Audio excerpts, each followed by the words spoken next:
किसी गांव में एक साधु रहा करता था। वह जब भी नाचता था तभी बारिश होती थी। इसलिए गांव के लोगों को जब भी बारिश की जरूरत होती तब ये लोग उसके पास जाते हैं और उनसे अनुरोध करते हैं कि वह नाचे, और जब वे नाचने लगते तो बारिश जरूर होती थी। कुछ दिनों बाद 4 लड़के शहर से गांव में घूमने आए। जब उन्हें यह बात पता चली कि किसी साधु के नाचने से बारिश होती है तो उन्हें यकीन नहीं हुआ।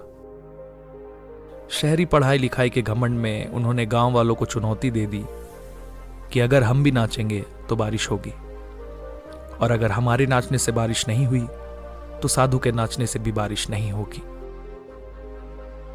अगले दिन सुबह सुबह गांव वाले उन चारों लड़कों को लेकर साधु के कुटिया के पास पहुंचे। गांव वालों ने साधु को सारी बात बताई। फिर उन लड़कों ने नाचना शुरू किया।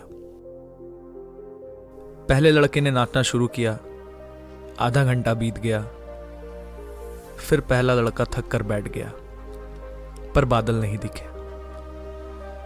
कुछ देर बाद दूसरे लड़के ने नाचना शुरू किया और 1 घंटा बीतते बीतते वो भी थक कर बैठ गया। बाकी दोनों लड़कों ने भी ऐसा ही किया, पर बारिश नहीं हुई। अब साधु की बारी थी। उसने नाचना शुरू किया। 1 घंटा बीत गया, पर बारिश नहीं हुई। साधु फिर भी नहीं रुका। वह फिर भी नाचता ही रहा। नाचते नाचते 2 घंटे बीत गए, पर बारिश नहीं हुई। 4 घंटे बीत गए, पर बारिश नहीं हुई। लेकिन साधु ने रुकने का नाम नहीं लिया। धीरे धीरे शाम ढलने लगी कि तभी बादलों की गड़गड़ाहट सुनाई दी और थोड़ी देर बाद जोरों की बारिश होने लगी।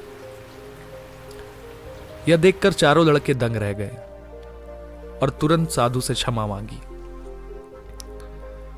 फिर चारों लड़कों ने साधु से पूछा, बाबा, ऐसा क्यों कि हमारे नाचने से बारिश नहीं हुई और आपके नाचने से बारिश हो गई? साधु ने उत्तर दिया, जब मैं नाचता हूं तो 2 बातों का ध्यान रखता हूं। पहली बात तो मैं यह सोचता हूं कि अगर मैं नाचूंगा तो बारिश को होना ही पड़ेगा, और दूसरी यह कि मैं तब तक नाचूंगा जब तक कि बारिश ना हो जाए। सफलता पाने वाले में भी यही गुण विद्यमान होता है। वे जिस काम को भी करते हैं उसमें उन्हें सफल होने का पूरा भरोसा होता है, और वह तब तक उस काम को करते हैं जब तक कि उसमें सफल ना हो जाए। अगर हमें सफलता हासिल करनी है तो इसी साधु की तरह ही हमें अपने लक्ष्य को प्राप्त करना होगा।